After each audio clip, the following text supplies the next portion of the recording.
আমি আছি এখন বাংলাদেশের মধ্যে পেঁয়াজ এবং রসুনের জন্য বিখ্যাত রাজবাড়ী জেলার বালিয়াকান্দি বহরপুর এই এলাকায়। আমি বহরপুরের একটা এলাকায় আসছি আবাসন। এইখানে দেখেন মাঠকে মাঠ, লক্ষ লক্ষ একর আপনার এই যে পেঁয়াজ এবং রসুনের চাষ হয়েছে।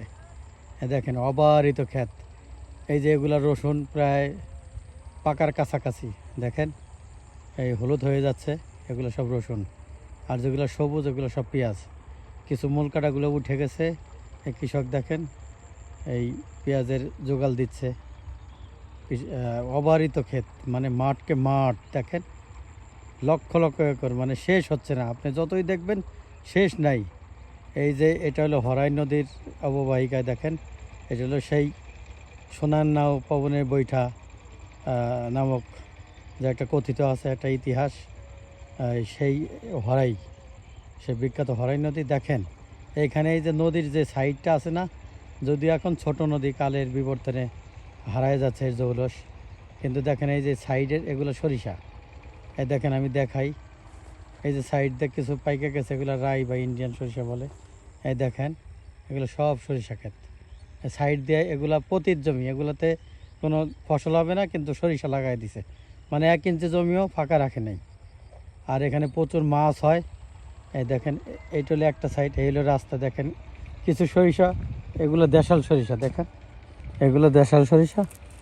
এই যে এগুলো লাল সরিষা, এই যে লাল সরিষাগুলো।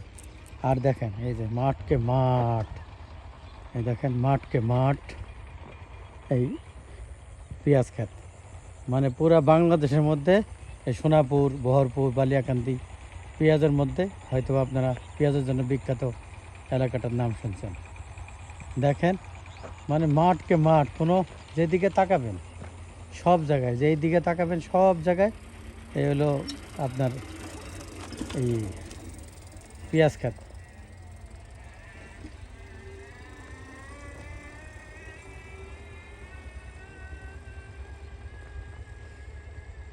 আপনারা আমার চ্যানেলটা সাবস্ক্রাইব করে দিবেন। কোনো কিছু জিজ্ঞাসা করলে কমেন্টে জিজ্ঞাসা করবেন। আপনার আমাদেরকে সাপোর্ট করবেন, লাইক দিবেন, কমেন্ট করবেন, শেয়ার করবেন, সাবস্ক্রাইব করবেন চ্যানেলটা। আমাদেরকে যদি আপনারা সাপোর্ট দেন তাহলে নতুন নতুন ভিডিও বানাইতে আমরা উৎসাহ পাবো আপনাদের কাছ থেকে। ভালো থাকবেন। আর এই এলাকাটা অনেক ভালো এলাকা, বৃষ্টির দিনে বর্ষাকালে দৃষ্টিনন্দন এলাকা এটা। এইখান দিয়ে পাট চাষ করবে কৃষকরা এই পেঁয়াজ শেষ হলে। হ্যাঁ, এগুলা প্রচুর পেঁয়াজ হয়, মানে অনেক ভালো